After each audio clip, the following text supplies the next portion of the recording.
خداوند کے مقدس زندگی بخش پاک کلام کی تلاوت کریں گے۔ تیموتھیوس کے نام لکھا گیا مقدس پولس رسول کا پہلا خط، اس کا باب نمبر 4 اور اس کی 16ویں آیت مبارکہ کی تلاوت خداوند کے پاک کلام میں سے کریں گے۔ خداوند کے زندگی بخش پاک کلام میں اس طرح لکھا گیا ہے: اپنی اور اپنی تعلیم کی خبرداری کر، ان باتوں پر قائم رہ، کیونکہ ایسا کرنے سے تو اپنی اور اپنے سننے والوں کی بھی نجات کا باعث ہوگا۔ مقدس پاک کلام کا پڑھا سنا جانا ہم سب کے لیے باعث برکت ہو، آمین۔ سب تشریف رکھیے۔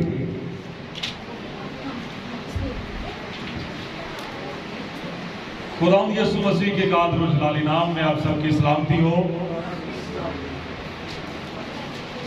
خداوند کی شکر گزاری کرتے ہیں آج کے اس خوبصورت صبح کے لیے۔ آج جو مقام خداوند کے پاک کلام میں سے تلاوت کیا گیا، تیموتھیوس کے نام مقدس پولس رسول کا پہلا خط اور اس کا 4 باب اس کی 16ویں آیت مبارکہ کو ہم نے تلاوت کیا ہے۔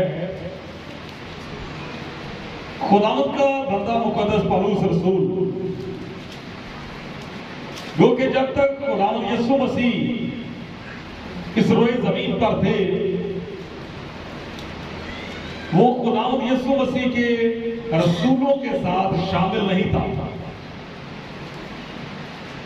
لیکن بعد میں دمشق کی راہ پر جب خداوند یسوع مسیح اس پر ظاہر ہوتے ہیں، جب خداوند یسوع مسیح نے اپنا ظہور فرمایا مقدس پولس رسول پر،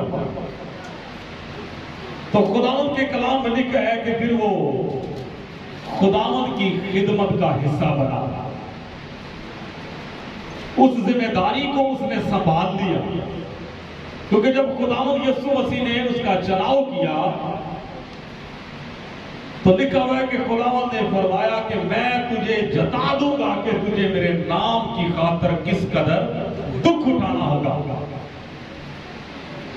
تو مقدس پولس رسول نے پھر کلام خدا میں لکھا ہے کہ باقی تمام رسولوں سے زیادہ محنت کی، گو کہ وہ رسولوں میں شامل بعد میں ہوا، لیکن لکھا ہوا ہے کہ محنت اس نے باقی رسولوں سے پھر زیادہ کی۔ ہاللیلویہ۔ تو جن لوگوں کے درمیان خداوند کے بندہ مقدس پولس رسول نے کلام سنایا، خدا کے کلام کی منادی کی، ان میں سے بہت سارے ایسے شاگرد تھے کہ جن کو خداوند کے بندہ پولس رسول نے پھر تیار کیا تاکہ وہ مزید آگے خداوند کے کام کو سر انجام دیں، اور ان کو اس طرح سے تیار کیا جس طرح خداوند یسوع مسیح نے اپنے شاگردوں کو تیار کیا، اور تیار کرنے کے بعد پھر خداوند یسوع مسیح نے فرمایا کہ جاؤ اور اب جا کر تمام ساری خلقت کے سامنے انجیل کی منادی کرو۔ تو سیم اسی طرح سے مقدس پولس رسول نے پھر شاگردوں کو تیار کیا، جہاں جہاں پر بھی کلیسیائیں قائم کی، وہاں پر خداوند کے بندہ پولس رسول نے اپنے شاگردوں کو اس قابل کیا کہ روحانی طور پر وہ اپنے قدموں پر کھڑے ہو سکے، جیسا کہ آج نہیں ہو رہا۔ تو یہاں پر خداوند کے بندہ مقدس پولس رسول نے ان تمام شاگردوں میں سے تیموتھیوس نام ایک شاگرد کو خط لکھا ہے۔ بات سمجھ میں آ گئی کہ وہ تمام شاگرد جو خداوند کے بندہ مقدس پولس رسول نے تیار کیے، ان میں سے تیموتھیوس نام ایک شاگرد ہے جس کو خداوند کے بندہ نے یہاں پر ایک خط لکھا ہے، اور یہ جو تینوں خطوط ہیں، تیموتھیوس کے نام پولس رسول کے 2 خط اور تیتس کے نام کا خط، یہ تینوں خطوط جو ہیں یہ پاسبانی خطوط ہیں، یہ تینوں خطوط پاسبانی خطوط ہیں۔ اور خداوند کے بندہ مقدس پولس رسول نے اپنے شاگرد تیموتھیوس سے یہ بات کی ہے اور فرمایا ہے اپنی اور اپنی تعلیم کی خبرداری کر، اپنی اور اپنی تعلیم کی خبرداری کر ان باتوں پر قائم رہ، کیونکہ ایسا کرنے سے تو اپنی اور اپنے سننے والوں کی بھی نجات کا باعث ہوگا۔ یہ تھوڑا سا پس منظر تھا جو میں نے آپ کے ساتھ شیئر کیا۔ آج ہم جس بات پر غور کرنے والے ہیں وہ بڑی ہی بابرکت اور اہم بات ہے، جس کا ہماری روحانی زندگیوں کے ساتھ گہرا تعلق ہے، اور خاص طور پر ان لوگوں کی زندگیوں کے ساتھ جو شاگردیت میں ہیں، جو روحانی طور پر شاگردیت میں ہیں، جو سیکھتے ہیں، جن کے اندر خدا کے پاک کلام کی بھوک اور پیاس ہے، جو ہر وقت اس کوشش میں رہتے ہیں، جو ہر وقت اس لگن میں رہتے ہیں کہ ہمیں کچھ نہ کچھ جو ہے وہ خدا کے کلام میں سے سیکھنے کو ملے، یا ہم اس دنیا میں اس روئے زمین پر رہتے ہوئے خداوند کے کام کو سر انجام دے سکیں۔ تو ان کے لیے خاص آج کا یہ جو پیغام ہے، آج ہمارا جو ٹاپک ہے وہ ہے تعلیم اور راست بازی کا ترازو۔ تعلیم اور راست بازی کا ترازو۔ اب تعلیم اور راست بازی کا آپس میں تعلق کیا ہے، اس بات پر بھی ہم غور کریں گے کہ تعلیم اور راست بازی کا آپس میں تعلق کیا ہے۔ لیکن اس سے پہلے اس ٹاپک پر تھوڑی دیر کے لیے غور و خوض کرتے ہیں کہ یہ جو ٹاپک آج رکھا گیا ہے یہ ہمیں کیا لیسن دیتا ہے کہ تعلیم اور راست بازی کا ترازو۔ آپ مجھے بتائیے ترازو کس کام آتا ہے؟ تولنے کے لیے۔ اب جب تولنے کی بات آتی ہے تو تول کا طریقہ کار کیا ہوتا ہے؟ کلام خدا میں شریعت کی کتاب جب پڑھتے ہیں تو وہاں پر ہمیں لکھا ہوا ملتا ہے، خداوند نے کہا کہ تیرا تول جو ہے وہ پورا ہو، تیرا تول بھی پورا ہو، اور تیرے باٹ جو ہیں جن کے ساتھ تو نے وزن کرنا ہے وہ بھی ٹھیک ہونے چاہیے۔ وہاں پر واضح طور پر لکھا ہے کہ چھوٹے بڑے باٹ نہ رکھنا تاکہ ناپ تول میں کوئی کمی بیشی نہ آئے۔ تو ترازو کا کام ہوتا ہے تولنا، اور تولنے میں بیلنس ہونا ضروری ہوتا ہے۔ تول میں بیلنس کا ہونا ضروری ہوتا ہے۔ آپ نے دیکھا ہوگا کہ عدالتوں کے اندر جہاں پر جج کی کرسی ہوتی ہے وہاں پر اس کے سامنے جو ٹیبل ہوتا ہے، ٹیبل کے اوپر ایک ترازو بھی پڑا ہوتا ہے۔ کئی مرتبہ تو صرف ترازو پڑا ہوتا ہے، اور کئی مرتبہ دیکھنے میں یہ بھی آتا ہے کہ ایک چھوٹا سا شخص بھی بنا ہوتا ہے کہ جس نے اپنے ہاتھ میں ترازو پکڑا ہوتا ہے۔ اور خاص چیز جو وہاں پر دیکھنے کو ملتی ہے جس پر میں نے غور کیا کہ اس کی آنکھوں پر پٹی بھی بندھی ہوتی ہے، بلیک کلر کی، بلیک کلر کی پٹی بندھی ہوئی ہے اور ہاتھ میں ترازو ہے۔ تو پٹی بندھنے کا مطلب کیا ہے کہ اس قدر تجربہ ہونا چاہیے کہ آنکھیں بند کر کے بھی انصاف کیا جائے تو دونوں پلڑے برابر، ہاللویا، دونوں پلڑوں میں بیلنس ہو، اتنا تجربہ ہونا چاہیے۔ تو روحانی طور پر تعلیم اور راست بازی کا جو ترازو ہے، ایک گیت مجھے یاد آ رہا ہے، اس میں گایا جاتا ہے سچائی کا ترازو اس کے ہاتھ ہوگا۔ کون سا گیت ہے؟ کھل جائیں گی کتابیں جس دن حساب ہوگا، سچائی کا ترازو یسوع کے ہاتھ ہوگا۔ تو اب جو ترازو یسوع کے ہاتھ ہوگا اس ترازو کے پلڑے کتنے ہیں جی؟ اس ترازو کے پلڑے کتنے ہیں؟ 2۔ تو ان 2 پلڑوں کے اندر کون سی چیز ہے جس کا ناپ تول کیا جائے گا؟ نمبر 1 تعلیم ہے اور نمبر 2 راست بازی ہے۔ اور یہاں پر خداوند کے بندہ مقدس پولس رسول نے اپنے شاگرد سے جو بات کی ہے کہ اپنی تعلیم اور اپنی اپنی اور اپنی تعلیم کی خبرداری کر. کیا لکھا ہے؟ اپنی اور اپنی تعلیم کی. اپنی خبرداری کرنے سے مراد کیا ہے؟ راست بازی. اور دوسری بات واضح ہے کہ اپنی تعلیم کی بھی خبرداری کرنی ہے. تو جو سچائی کا ترازو خداوند یسوع کے ہاتھ میں ہوگا، اس میں ہماری اگر کوئی چیز تولی جاتی ہے تو ناپ تول اگر کیا جاتا ہے تو وہ ہماری تعلیم اور ہماری راست بازی کا ناپ تول ہوگا.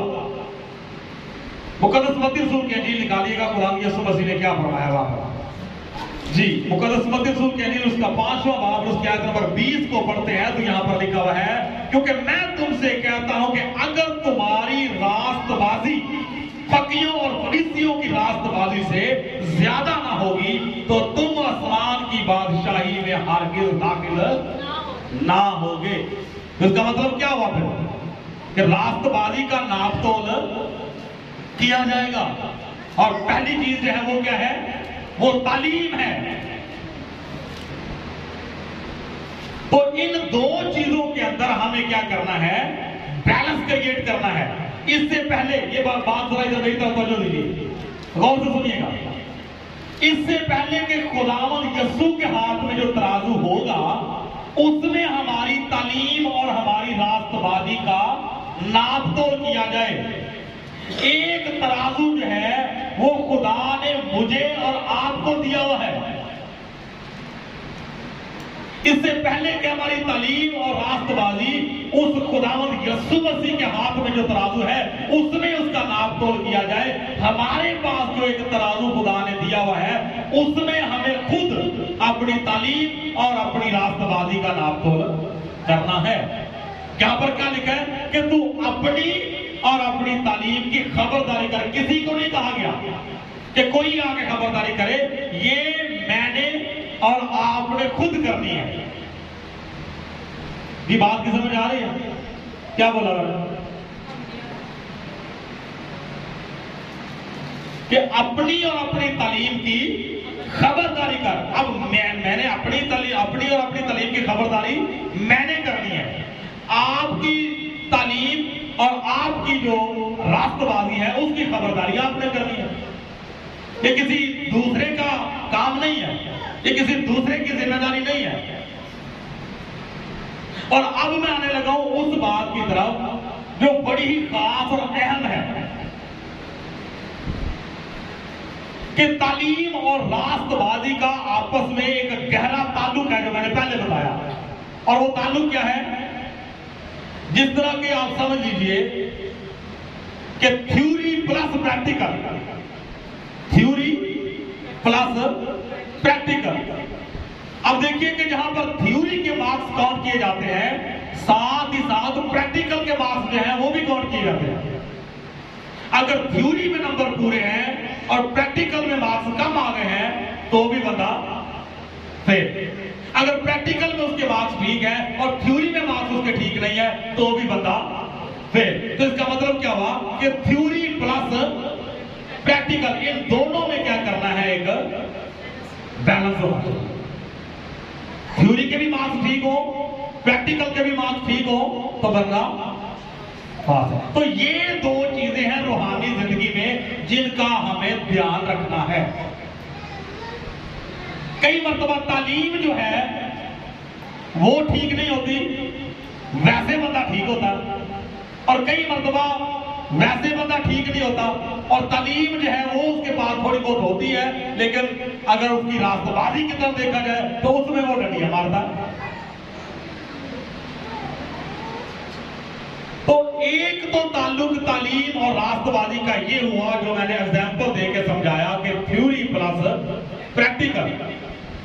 اور دوسری بات کہ تعلیم اور راست بازی کا تعلق آپس میں کیا ہے. دوسری بات یہ ہے، اس کو بھی میں ایک ایگزامپل کے ساتھ ایکسپلین کرنے کی کوشش کروں گا. آپ مجھے بتائیے کہ ایک بلڈنگ کے اندر سب سے اہم چیز کیا ہوتی ہے؟ بنیاد. ایک بلڈنگ جو ہے اس میں سب سے اہم چیز جو ہے وہ بنیاد ہوتی ہے. باقی کا جو سارا سٹرکچر ہے وہ اس بنیاد کے اوپر، اس فاؤنڈیشن کے اوپر جو ہے اس نے